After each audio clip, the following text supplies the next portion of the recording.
Welcome back to Around the NAL, and I've got to say, the National Arena League is really heating up here. We're almost to the end of the regular season. We've got 2 great weekends of football before the championship. And it's very intriguing. We've got a couple great matchups. First of all, Idaho Horsemen are on bye this week, but the Omaha Beef are traveling to take on the Colorado Spartans. And if Omaha wins, they clinch the privilege of hosting the NAL championship. And just a couple hours north of Omaha, there is another intriguing matchup going on as the Carolina Cobras at 5-2 travel into Sioux City to take on the Bandits at 4-3. Very intriguing matchup. The Cobras are a win and in situation. They win, they will play in the championship game. The Sioux City Bandits, if they win, they need Omaha to beat Carolina next week, and Sioux City's in. So, a lot of intriguing stuff this weekend. I've got a couple amazing guests to talk to. We're going to preview, first of all, the Carolina Cobras at the Sioux City Bandits. I've got the defensive coordinator of the Cobras, Ray Flowers, is one of my guests today, and we're going to talk to him first. How you doing, Ray? I'm doing fantastic, man. Great to be with you. Great to be here. Great to be alive. Welcome to my unfinished film studio. It's a work in progress. First of all, for those of you that don't, like me, that don't know you very well, how long have you coached defenses in arena football? This is actually my first year of coaching defenses in arena football. So I'm brand new to this, not new to the game. I played it years ago in college and did some stuff in high school and coached in Pop Warner leagues. But I've been friends with Coach DeGrone for over 20 years, and I actually was his offensive coordinator. And, as he got involved with the Cobras, he said, hey, man, you know the game. I'd love to have you. I love your energy. So, can you come over and help us out? And honestly, I thought I was just going to be an assistant with some special teams. And, the way things evolve, you never know what's happening. And, next man up. And here I am, defensive coordinator. Well, do you enjoy being defensive coordinator? Yeah, absolutely. I played on the defensive side of the ball in college. I played linebacker. And then, I'm dating myself here. We played in the old 5-2 defense, and then we went to a 4-3.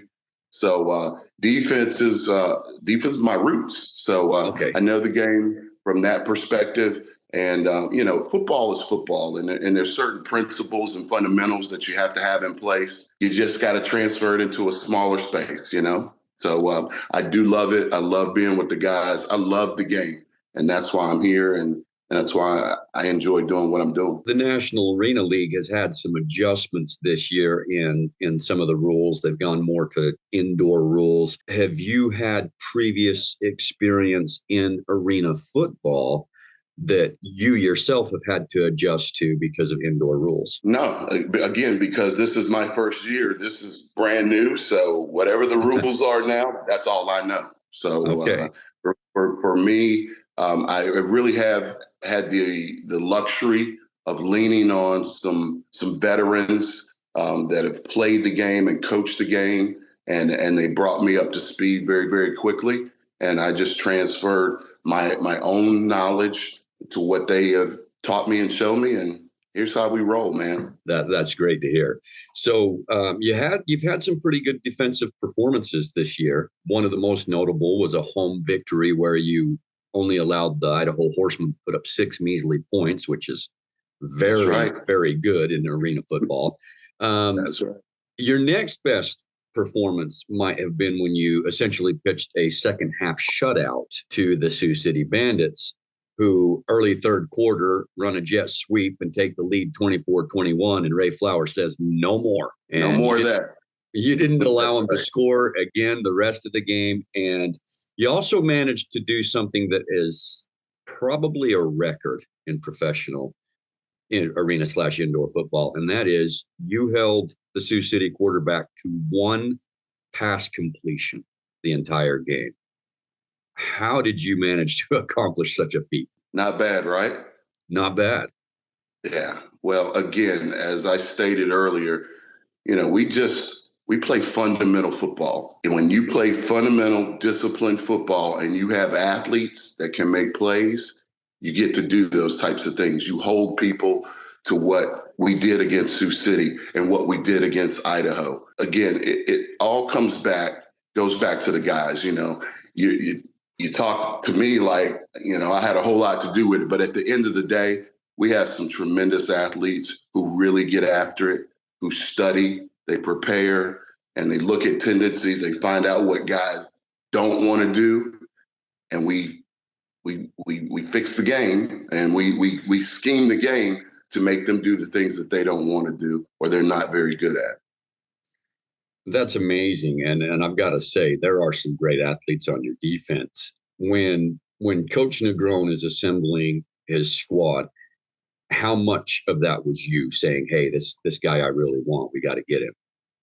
Yeah, I think it's always a collaborative effort. I mean, it's myself, Coach Negron, all of our assistants. And as you've been watching us, we've had some guys that started the year with us and have gone on to other leagues. For instance, Joe Powell. I mean, hell, probably the best defensive player in the league. And now he's gone up to the USFL and has had 2 picks and a kick return. And, when you lose guys like that, you have to plug and play. And it's the next man up. And that's our approach to it. And so, when you ask me the question, what do we do? It's collaborative. We've got to go find out, where can we go get this guy? Where can we find somebody that can fit into the scheme and do the things that we need to do to be successful as we possibly can be? And, hats off to Coach Negron.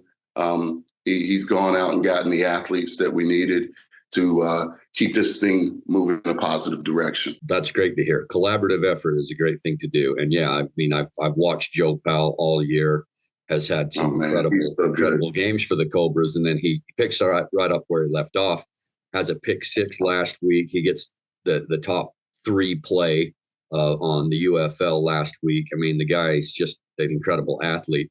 But I mean, he's gone, moved on. You guys have made adjustments. So I'm going to throw a few names at you, and I'm wondering if you can tell me the first word that comes to mind when I mention these names. You ready? I promise not to cuss. Okay. Okay.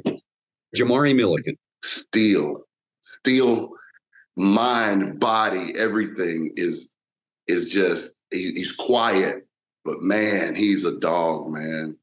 And I just like cold steel. That's the word that I want to think. Cold steel. Yeah, man. That's okay. Javon Hayes. Athlete. He can do a lot, man. You guys haven't seen it, but he does some stuff for us on the offensive side. And he's just an athlete, man. I love that kid. He's got a great heart. Good dude. He's an athlete. Julius Gregory. Old soul. He'll love that. No. I love Julius because he started the season, and he's one of those guys that helped me understand the Arena League because he didn't play in the first game against Idaho. He's on the sidelines telling me, hey, we need to do this, we need to do that. And, but he knows the game. He's an old soul. He's another coach out on the field, actually. Gibson Zaya. Straight dog. I mean, he will get after you. He gets after us. And when I say us, I mean individuals on our team. He holds us all accountable, and he will get after you on the field, man. And there is nobody that is tougher than Gibson Zaya. That's incredible. Well, that's great. You've got a great defense. And for you guys, the road to the championship is win and end. If you win this weekend, you are in the championship.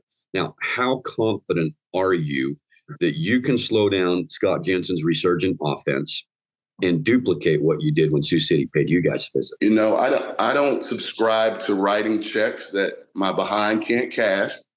So I'm not going to make any predictions, but I will tell you this.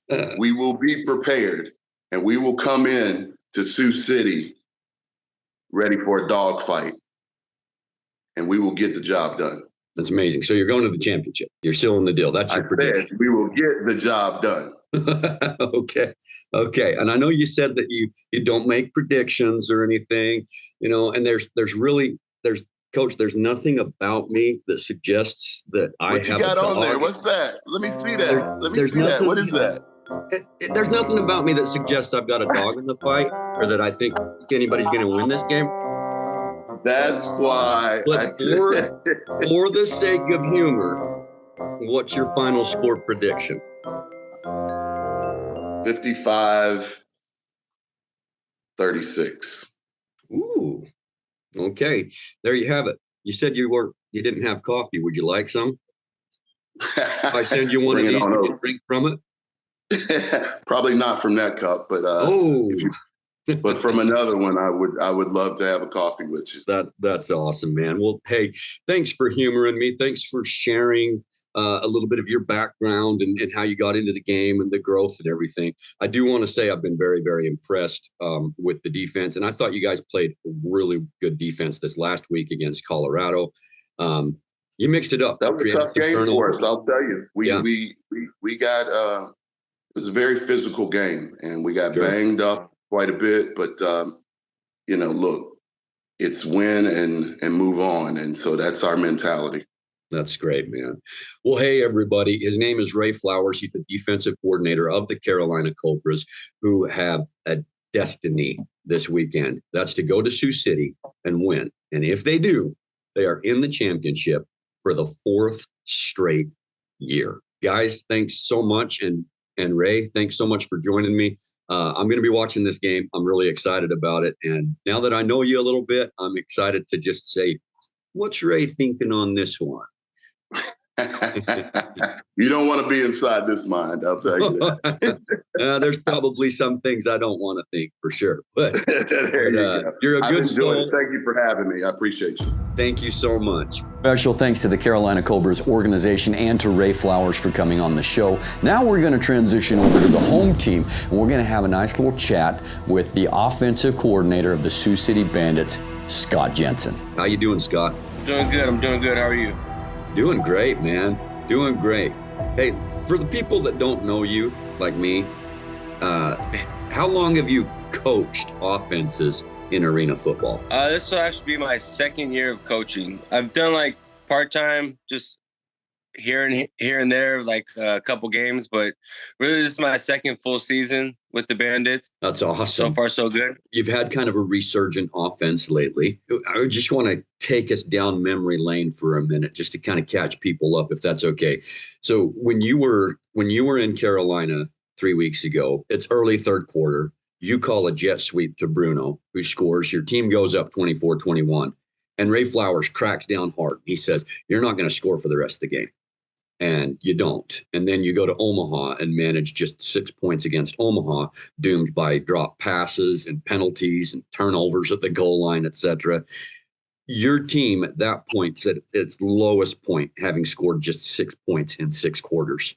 And 2 games later, you're averaging 44 points a game over the last 2. What's been the key to such a dramatic turnaround for your offense? I think it's just that we've got more people on the same page. We're playing together as a team. And, we've kind of installed in the guy's mind that at any given moment, you could score 21 points in a minute. You can score a touchdown in 15 seconds and be back in the game. And knowing that we can score at any time is very beneficial to us, and I think it keeps us going, keeps us fired up. Having Verlon as our quarterback, he stepped in and has been doing a really good job, and the guys have bought around him, and he's been teaching them, and they've been on the same page, and it's kind of making my job a little bit easy. So I enjoy it. That's great. I mean, last week when you're in Idaho, really long trip for you guys. Your offense didn't look like there was any jet lag at all. It looked like Verlon was getting the ball out to multiple receivers, that he was developing a good rapport with all of them. Damon Powell's finally getting to where he's getting involved in a lot of the offense more. And you put up, I'll just say 50 points. It was 56 essentially, but the defense scored that last one. So can't give you too much credit, right? But no, that's all right. But as far as that goes, that was your season high as far as points go. So you've gone from that really, really low point You're at a really, really high point, and you've got the Carolina Cobras coming back into town. The road to the championship for you is win and hope Omaha scores big against Ray Flowers' defense next week. How confident are you that your offense puts up big numbers against the Cobras this week when the last 2 quarters you played against them, it was very, very difficult to get anything? Yeah, I just think from the last time we played them to now, we're, I would say, a completely different team. I would say that we're very confident in what we do. We have a good game plan. Me and Verlon and Irv are all on the same page. The receivers and running back are all on the same page. And I think it's just about execution and knowing that, you know, even if they score, we can score right back. And, you know, it's going to be a shootout. And, you know, I think that's when we play our best, is when it is a shootout. I think, you know, we're going to impress a lot of people this Saturday. It's your last regular season game. So that's got to be on your mind. You know, we've really got to come out and win this. And I don't want to get too far ahead because you're probably in the mindset one game at a time. But let's just say you do go to the championship and you face Omaha for the 3rd time. You're up by 2 touchdowns with 5.5 minutes to go. What do you do different this time around to where they don't come back and win? Oh, we just got to manage the clock a little bit better, you know, execute, you know, 1st and 2nd down to make our 3rd down a little bit easier, and just, you know, play smart football instead of trying to be greedy a little bit and take the deep shots when we need to and run the ball when we need to and just play bandit football and finish. We need to finish. It's awesome, Scott. That's really awesome. Look, I usually don't do this, but for the sake of humor, a friend of mine got me a really cool hat, and I'm going to be sporting this during the game. And I don't have a dog in the fight at all. Can you humor us with a final score prediction of this weekend's game? Man, that's a tough one. I'm going to say probably like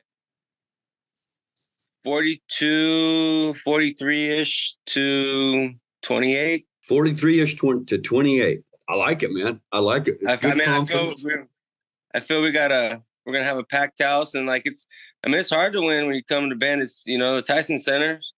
You know, hopefully we got the big turnout and fans get loud, and defense is going to play good. Offense is going to play good, and hopefully be a good day for us. Well, Scott, for those people in the organization that don't know, you guys have somebody in your organization that has 200 passing touchdowns in his career. If things come hard, what's the chance we see Scott Jensen suit up and throw another 200 touchdowns? I think that's down the road. I think the ship is sailed. I'm satisfied with the 201 that I got, and it's basically every kid's dream to, you know, not give up on football or give up on your dream. And sometimes you just have to come to the realization that it's that time and let someone else step in. And, you know, we had Verlon come in, and he's been doing great, and everyone loves him. So let him get the 200. There we go. Good call. Well, hey, man, thanks for the hat. I love it. I'm definitely looking forward to the game this weekend. It's a big one for you guys, the biggest of the season for sure. I'm definitely going to be watching. I encourage everybody who's watching this show, watch the Carolina Cobras at the Sioux City Bandits this weekend. It's going to be fire. And again, thanks for joining me, man. It's thank you. A privilege to talk to you. Thank you. Thank you. I would make some predictions this weekend, but I just don't know which way to go on it. 2 of the last 3 games, Omaha has had their game come down to the wire. The game was decided in the last minute of the game. And the last game they played at Sioux City, they come from behind with a very impressive comeback, scoring a touchdown and 2-point conversion with 9 seconds left in the game to win the Sioux City Bandits. So they are still undefeated. Omaha going into Colorado, who's a hot team and plays really well at home. It could go either way for me. While there's no doubt in my mind that Omaha Beef has shown that they are the best team in the National Arena League, the Colorado Spartans very well could win this game. I'm not going to predict who I think will win it, but it is a matchup that could go either way. The Carolina Cobras come off a win beating the Colorado Spartans 53-39 at home, while the Sioux City Bandits are coming off a win beating the Idaho Horsemen on the road 56-34. And the Sioux City Bandits always have a really good crowd. It should be an absolute amazing matchup that, again, could go either way. The Sioux City Bandits, with their resurgent offense, the Carolina Cobras with their stout defense. This is a big one. Carolina is 1-1 on the road this season with a 51-49 point victory over the Idaho Horsemen. However, when they went into Colorado, the Spartans beat them 55-38. They have not had as much success on the road as they have at home. The Sioux City Bandits are 3-1 at home. They've had a 1-point victory over the Spartans and a 2-point loss to the Omaha Beef in their last 2 that they've played there. This game also looks like it could come down to the wire, so it's an exciting matchup to watch. And we're looking forward to sharing with you the highlights of these respective games next time, right here on Around the NAL.